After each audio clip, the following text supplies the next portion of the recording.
Has your business been affected by COVID-19? The Virgin Islands Small Business Development Center is available to assist entrepreneurs and small businesses in the U.S. Virgin Islands. The VISBDC is sustained by the University of the Virgin Islands and the U.S. Small Business Administration and collaborates with local agencies to support the small business community.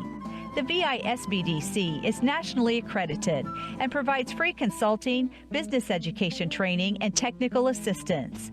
Attend workshops with subject matter experts from both the public and private sector. From idea generation to exit strategies, the staff at the VISBDC is ready to assist you. Now is the time to contact them, so don't wait. Call or email them to find out how they can help your business grow and succeed.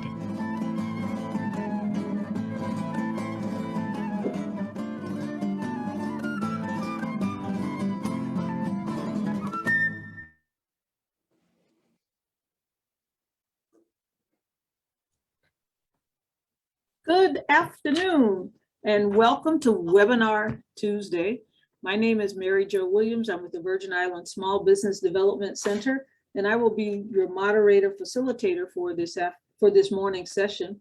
Our topic for today is Government Contracting 101, and I will introduce to you Mr. Wayne Huddleston. He's our Senior Area Manager for the U.S. Small Business Administration, and he will introduce our speaker for today. Wayne, the floor is yours. All right, good morning, everyone. Thank you for that introduction. Again, my name is Wayne Huddleston. I'm the Senior Area Manager for SBA here in the Virgin Islands. Today, we have two colleagues with us today. Lisa Shamli-Akui is our other Virgin Islands SBA person. She's on St. Thomas. She'll be in the background along with me today, but we'll be staying till the end to answer questions. But our guest today, primarily for this presentation, is Mr. Eduardo Velez Torres. He's our Business Opportunity Specialist from Puerto Rico. He is an expert on all things federal government contracting, and he's going to provide an overview of the basics of federal government contracting, a Government Contracting 101 course. We will all three of us stay at the end to answer any questions regarding the topic or anything regarding SBA afterwards. So without further ado, I'll turn it over to Eduardo to take us through the presentation. Good morning, Wayne. Thank you for that introduction. Can you hear me well? If you can turn it up a little bit more. Let me see. We can hear you. You just sounded a little bit faded. How about now? Is it better? I think it's okay. I'm turning up the volume on my computer and it seems okay. Yeah, this is plus here. Let me know if anything. I'll try to adjust here. I have my headset on. It's good. Excellent. So thank you everyone for joining us for this morning's presentation. My name is Eduardo Velez. I'm one of two BOS, Business Opportunity Specialists for the Puerto Rico and U.S. Virgin Island District Office for SBA. So let's get right into it. We're gonna go over a presentation that's titled Government Contracting 101. Please note that we in SBA, in our district office, and the SBDC, we offer a variety of other courses, okay? So we have within this series of presentations, Government Contracting 101, we offer part 1, 2, and 3. So we have different topics: how to sell to the federal government, how the federal government buys, how to market yourself to the federal government. So there's a lot of topics that we are not going to cover here today, because if not, the presentation would go, over 4 hours. So if you have any questions at the end, if something that I say you think, well, you may be trying to tie or add something to it, please note that there's other information in all the other presentations. So just write your questions, okay? And we're gonna go over them at the end. We'll try to answer everything as better as we can, okay? And don't forget to register for the other courses that we offer, so you get the whole package of information. The government, the United States federal government, is considered the world's largest buyer of supplies and services. The federal government literally buys anything from paper clips to nuclear submarines. So if you're in the business of selling something, you need to check if the federal government buys it. Okay, we're gonna go over that soon. The government's procurement policy encourages both prime and subcontracting opportunities for small businesses to promote economic growth. The current government-wide procurement goal for small businesses is 23% of all federal contracting dollars must be assigned to small businesses set aside. So if you are considered a small business as per the description from the NICS codes table, we're going to go over that soon, you may be eligible to participate in this. So as soon as you go over some of the steps that we're going to discuss, you can look into the opportunity of getting certified in one of SBA's certifications, okay? One of the programs that we offer, so that way you may be able to participate in sole source opportunities. These are contracting opportunities that are limited for businesses that are registered and certified in one of SBA's programs, okay? So you're gonna have your full and open competition. That's just your normal, if a RFP, a request for proposal comes out, you may go into a contracting competition with a lot of people that submit their proposal for that solicitation number. So if you're certified in one of SBA programs, you may participate just with businesses that are certified in that program, whether it's HubZone, 8A, woman-owned. So here you can see a table of the percentages divided. So you have your woman-owned small businesses, your SDBs. Here we include the 8A Business Development Program.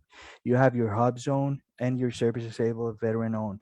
So every federal agency has to make the effort, has to aim to assign that amount of other dollar value for purchases for small businesses. You see at the bottom, set-asides are reserved for small businesses between 10,000 and 250. That number, that simplified acquisition threshold, is higher. So you have even more chances of getting a contract.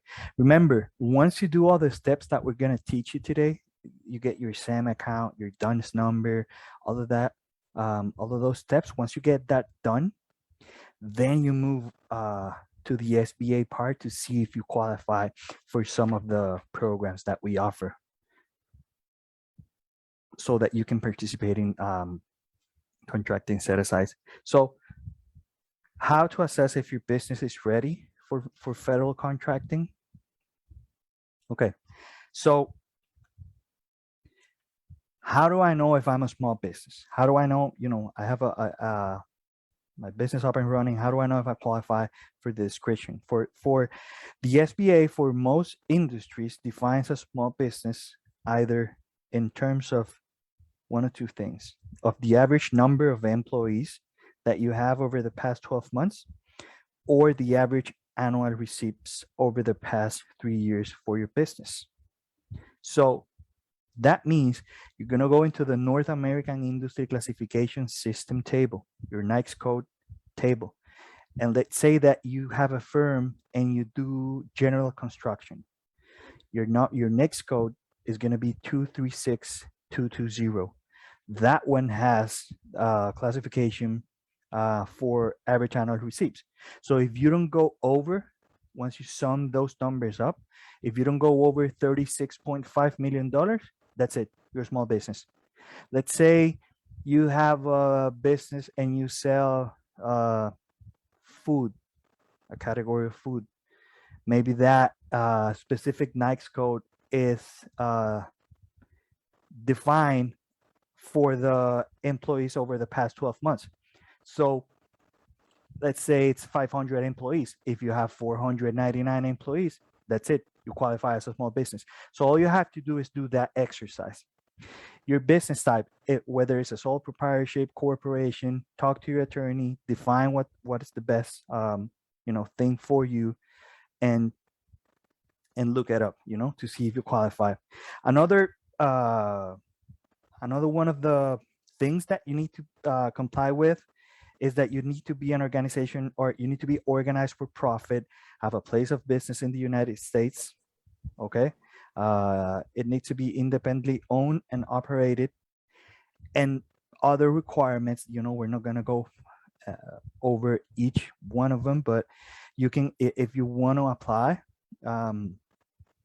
for one of SBA programs, you can go into certified.sba.gov and you can check each specific certification to see the requirements that they need to be in place in order for you to qualify. Okay.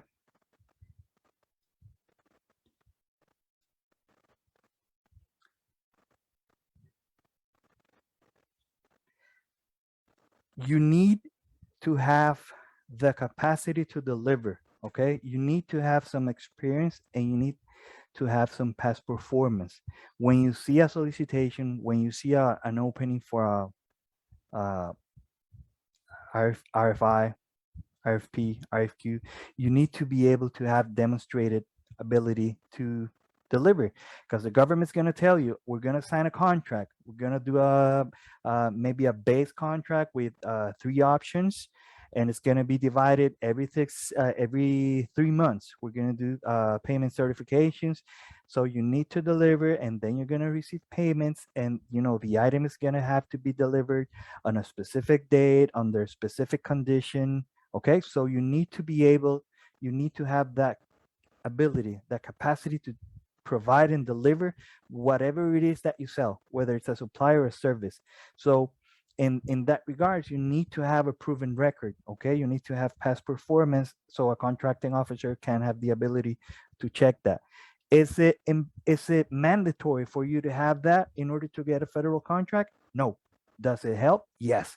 So the sooner you can start getting that experience and that past performance, that will allow you to get your snowball growing, and it's going to become easier and easier to keep getting contracts. Okay, we're going to see soon how, if you are maybe a little bit afraid of getting your feet wet, maybe you can look into subcontracting opportunities. Okay, so you get some experience, and you feel, it feels easier for you once you want to submit your a bid for a prime contracting opportunity. Okay, if you're going to do it by yourself, you need to have cash flow, because the government's going to ask you, let's say first delivery for 500 nails.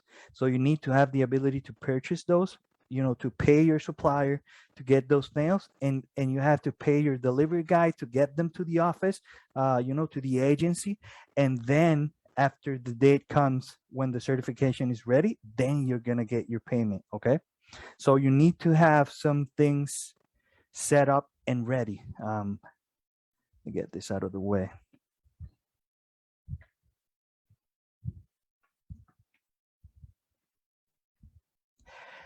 So let's go over an example of, let's say that you went to your local SBDC office. They helped you get your sam.gov account created.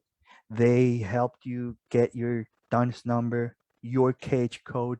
You have your employee identification number. What else? You have your taxes form, your legal identity in place. You're good to go. Okay, that was the what we were talking about a couple of minutes ago. So once you have that phase, those steps completed, then you can go and say, okay, I want to see if I apply for the hub zone certification. For those of you living in the Virgin Islands, you have a qualification of 100%. 100% of the territory is hub zone. For those of you that living in Puerto Rico, I think we are at 70. I don't remember if it's 72, 82%. Those numbers were going to be revised during the last census. We were hoping that the number for Puerto Rico would go up. It didn't. We're still working on politics to see if something can be, adjusted. So we'll see. So we went over this in the past slide, but on each specific certification that you want to apply to, remember, go into the certified.sba.gov webpage and look into which one of the certifications you want to apply. If you press the 8A certification, type of questionnaire checkbox thing will pop up in the next page, so you can start. It's going to ask you some questions. Are you a U.S. citizen? Do you unconditionally and totally control at least 51% of your operation? Are you in the day-to-day operations of the business? Are you for profit, etc., etc., etc.? And you're going to keep doing those check boxes to see if you qualify. Okay, you can do that for the 8A Business Development Program, woman-owned, service disabled veteran.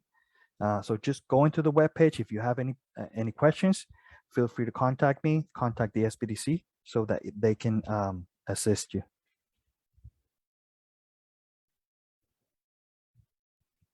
Remember what we talked about at the beginning of the presentation. This is one part of a series of trainings that we offer. So there's a lot of information that you may be asking yourself, wait, what specifically is this certification? How do I specifically market myself to the federal government? Keep getting yourself, into these trainings, keep registering for these trainings, and your knowledge, is going to keep growing on what the message that we're trying to get across. So what was before FedBiz Ops is now beta.sam.gov. Okay, it's the same thing. They just changed the portal, changed the name.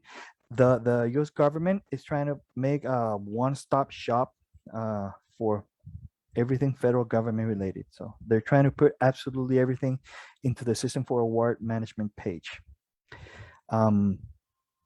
So you have your DUNS number, you have your sam.gov account created, you get your cage code. Remember, your SBDC office can help you in getting this done. So every business that wants to do contracting with the federal government, you need to have a sam.gov account created. You need to have your Dun and Bradstreet number, and you need to have your cage code, which is going to be a 5-character ID number that is going to identify your business. Okay. The registration for sam.gov is free. So be careful when you go into the internet. You're going to have websites that offer you, quote unquote, help, assistance to get certified. Remember, it's free. So there are companies that may charge you for the service. Just, know beforehand that it's a free thing to do. There you have the specifics for what's going to be your DUNS number, your NICS code. We discussed it. Remember, you're gonna have your primary. Let's say that you do general construction. So your primary NICS code may be that one, general construction 236220. You also your business may also work with let's say roofing, carpentry, plumbing, electricity, etc., etc. All of those other NICS may be your secondary NICS codes. So you can have your primary NICS codes. You're going to define that number in sam.gov and in the dynamic DSBS webpage. But you may also have, 10, 15, 20 secondary NICS codes. Okay. There's no limit to that number. Let's see what else we have here. Oh, super important. We offer a presentation on how to prepare a capability statement. So when you think about a capability statement, think about the resume for your business. You know that when you go out looking for a job, if you see a job opening, what do? You submit your resume and you put your education, work experience, anything that will set you aside from someone else that's applying for the job, skills, computer skills, all of that good stuff. So your capability statement is going to be a document in which you outline your business's, strengths, your capabilities, your ability to deliver. Also, you're going to have your contact information, DUNS number, cage code, your NICS codes, your core competencies, all of that good stuff. So we offer a great training on how to prepare a capability statement. Please go, if you don't have one, even if you do have it, go into the I don't know if the Wayne, we'll talk about it later. I don't know if you have it on the SBDC, but we offer it in the Puerto Rico SBA office. It's a really great training. You should definitely be a part of it. The capability statement is going to allow you to promote and market your business to the federal government. Before you start submitting solicitations, before you start waiting for sole source opportunity to show up, you're gonna contact your local federal agencies and submit a letter of intention and a capability statement telling the contracting officer, hey, my name is John Doe. I have a construction company. I have been working at a state level for, and private sector for 15 plus years. I have experience, I recently got my sam.beta.gov account created, my DUNS number, cage code. I'm ready to go. I'm good to go. If you ever need any assistance, regarding this specific NICS codes, give me a shout out. Okay. Maybe that first approach will lead to a phone call. And keep the ball rolling, the snowball growing. Okay. When you go into sam.gov, remember we were talking about it earlier, you can see what it is agencies are buying and where they are buying it. Okay. So if I go into the sam.gov page and I literally just use the filter for Puerto Rico, all the contracting opportunities that are currently going on in Puerto Rico are going to show up. If I go into the sam.gov page and I put USBI, and you can be specific as to the location, I can put in Puerto Rico, San Juan, Ponce, Mayagüez. Opportunities that are in that area are going to show up. Also, you may filter. You may put Puerto Rico and you can put your NICS code. Remember, I'm going to keep using that number, so I don't want you guys to feel, okay? So the construction number 236230, all the contracting opportunities that are currently open are going to show up. You may have requests for proposals in which you have to submit a bid, a package, a proposal. You may have RFQs, requests for quotations, in which it's a different format that they're just asking, federal government knows what they want.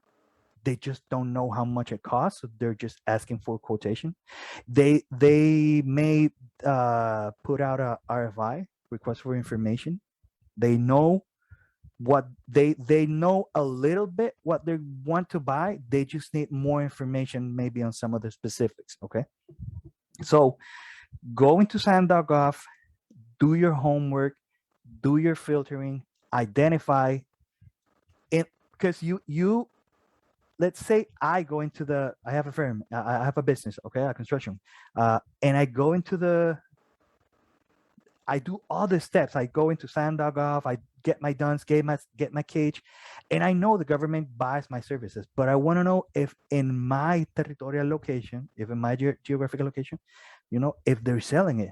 Okay, so you may go there and check if the federal agencies in your place of business, what it is that they're selling. I may be able to identify if they're buying my services. Okay, this way, you're able to figure out how you want to approach what agency, because the what agency is selling what. There's a little more advanced way to use filters and identify once an award has been made, because you may filter in there. You may filter to see who got what contract, okay? Because it's public information. That way you are able to identify the competition that you have, okay, out on the street.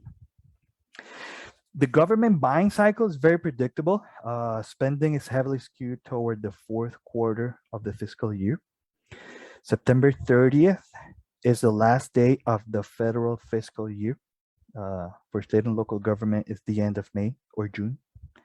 So we recommend plan a meeting 12 to 18 months in advance. The first quarter should be focused on raising awareness, on relationship building. Fine-tune your marketing message on the web and develop ways to spread that message. Remember, we talked about your letter of intent, your capability statement. You may also want to work on building a bigger, stronger business plan. Keep attending webinars. Look for matchmaking event opportunities that tend to take place within those first months. The second and third quarter of the government fiscal year is when you should really focus on starting up lead generation campaigns. And then be very aware that the last quarter is often going to be focused on, agencies trying to, in a rush, get out acceptance letters, contracts, and use that budget, okay, so that they don't get a surplus. So that's going to be, that last quarter is going to be your clutch game, okay? That's where everything's going to happen.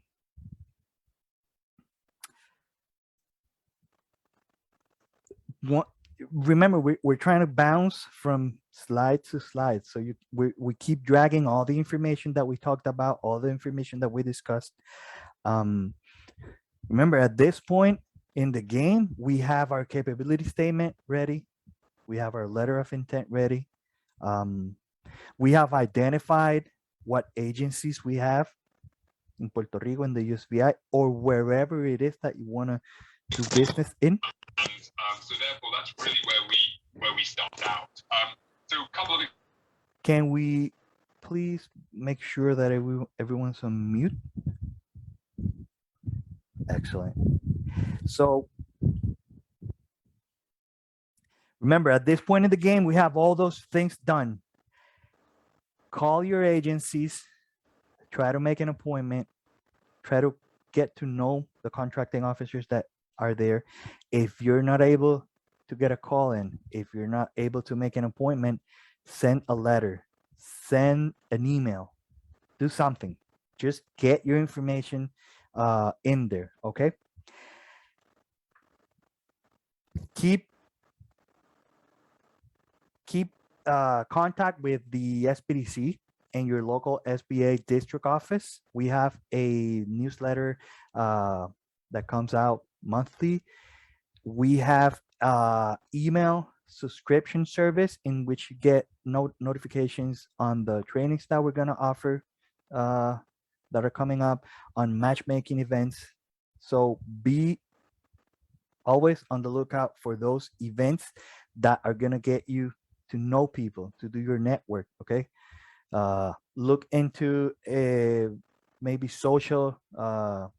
social platforms, social networking platforms to move your information across, okay? There are some professional social networks account that work great. Social network platforms that work excellent with this kind of system. And obviously be on the lookout for any opportunity that you can submit your bid for, whether it's an RFP, RFI, RFQ. Be always on the lookout to start sending out those packages. A prime contractor means a contract. A prime contract means a contract or contractual action entered by the U.S. for the purpose of obtaining supplies, materials, equipment, or services. So if you're a prime contractor, that's you. Okay, you enter that obligation, that contracting agreement with the U.S. government. If you are a subcontractor, it means a person or business that is awarded a subcontract to provide supplies or services necessary in the performance of another's contract.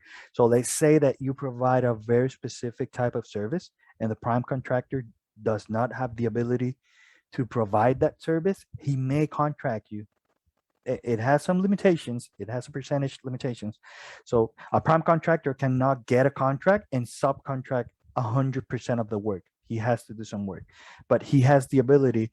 And under some specific circumstances, if it's a big contract, if it's not a small business, if it's a large business, they need to have a subcontracting plan in place at the time when they submit their proposal. Okay, so there are a lot of subcontracting opportunities out there that you may look into those.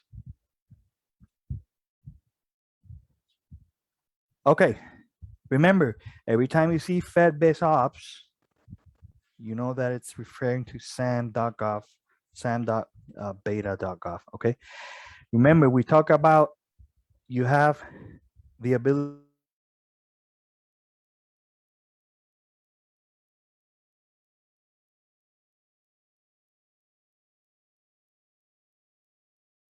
to perform searches. Okay, if it's New York, California, Puerto Rico, SBA. So, oh, got a message here, internet connection. Am I good? You're good. Awesome. Okay. So go into this page, do the exercise. Remember what we talked about. Use your filters to see what federal agencies are buying where you live. Okay, it's very important to use these tools. Once you create your sam.gov account, you have the opportunity to create a small business section. That's what we call the dynamic small business search, DSBS. That's an excellent opportunity. That's an excellent tool that you have to add more extent to your game. Okay, so when a contracting officer is looking to fulfill, let's say, a request for proposal, before they prepare it, they need to do market research. They need to be aware of what's on the street, prices, because they are working with taxpayers' money. So they need to work diligently and they need to secure that the government gets the best possible price for the best possible product or service. So the same exercise that you're doing, a contracting officer is going to do that also to identify small businesses.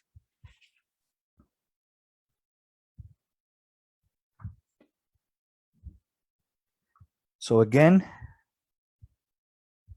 find contracting opportunities, evaluate if what you have, if your business is going to be able to fulfill that requirement.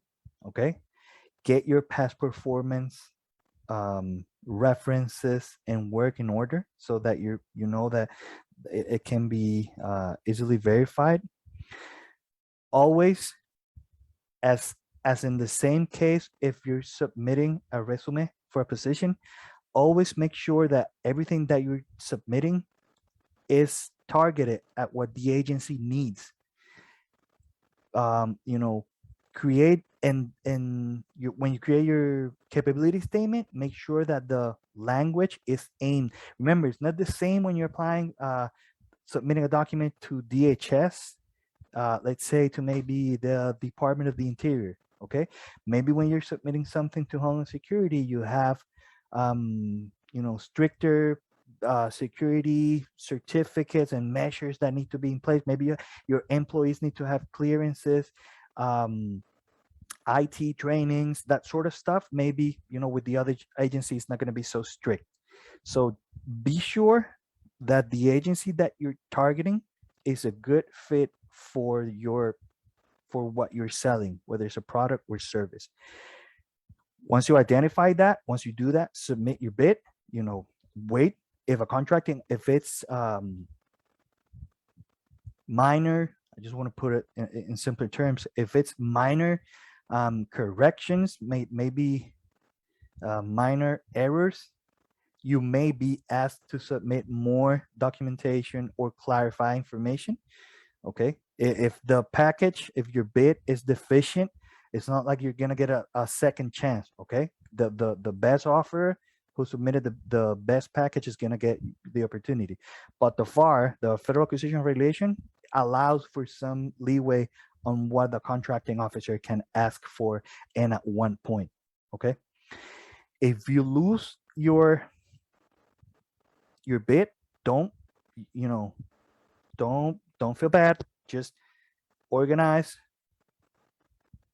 get up, organize, and request a debrief. A contracting officer, like, hey, where did I do wrong? What can I get better? So that you can, be more solid the next time that you submit something. Okay, so we are definitely here to help. We have included here some of the assistance that you can look up.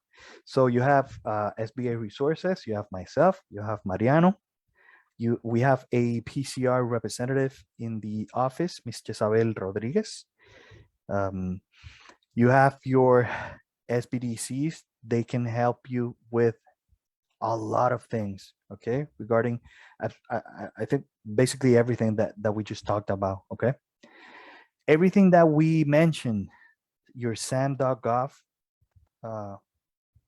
sam.beta.gov page, do the exercise that we mentioned. You yourself can go into the DSBS webpage and also do the exercise of looking for firms that are in your geographical location so that you can identify your potential competition, okay? It's a very good exercise to know if you have 2 firms versus 80 firms that sell the same product or service that you have on your specific location. Okay, get your SAM account created, DUNS number, cage code, all that good stuff. You can go into the other resources links that we put here, uspending.gov. You can see the contracts that are awarded. You have your subcontracting directory for GSA. You can get in touch with firms using that. Remember, the same exercise that I mentioned you guys of sending out a capability statement, a letter of intent to a contracting officer. If you're looking for subcontracting opportunities, you can do that same exercise with a prime contractor. Okay. And if you have the ability to participate in matchmaking events and that sort of stuff, to work on your networking, that's an excellent way. That's an excellent opportunity to get in touch with prime contractors. Okay. Here we have the contact information, email, phone numbers for myself, Mariano, Mr. Huddleston, Lisa, and obviously the SBDC. So I think with that, I am done. I'm going to hand it over to Wayne. If we have any questions, feel free. I don't know how the chat is going on. Lisa has been doing a great job of keeping in touch with the chat here. What we'll do is we'll just wait for a few minutes and answer any questions anyone has regarding government contracting or anything SBA. Okay, Wayne, can you read out some of the questions that Lisa answered so that the people on Facebook will also have the benefit of that information, please?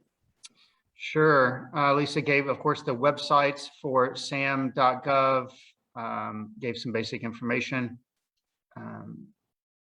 She spoke about the capability statement, making sure that it showcases your unique competitive edge and differentiators. There was a question about nonprofits eligible for some contracts, and the answer was generally public nonprofits are not eligible for federal contracting. but I think there are some exceptions to that. And she provided more definitions on the definition of a small business and how to get that. Someone asked for the slides. We'll be able to send those. And that's it in the chat.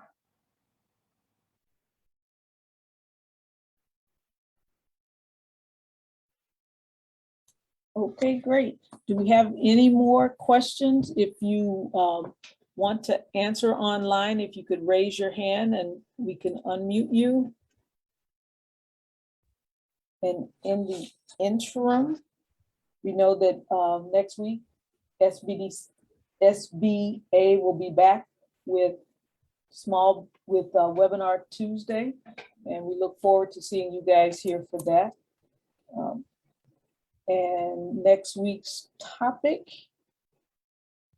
is sam.gov. How apropos. Very good.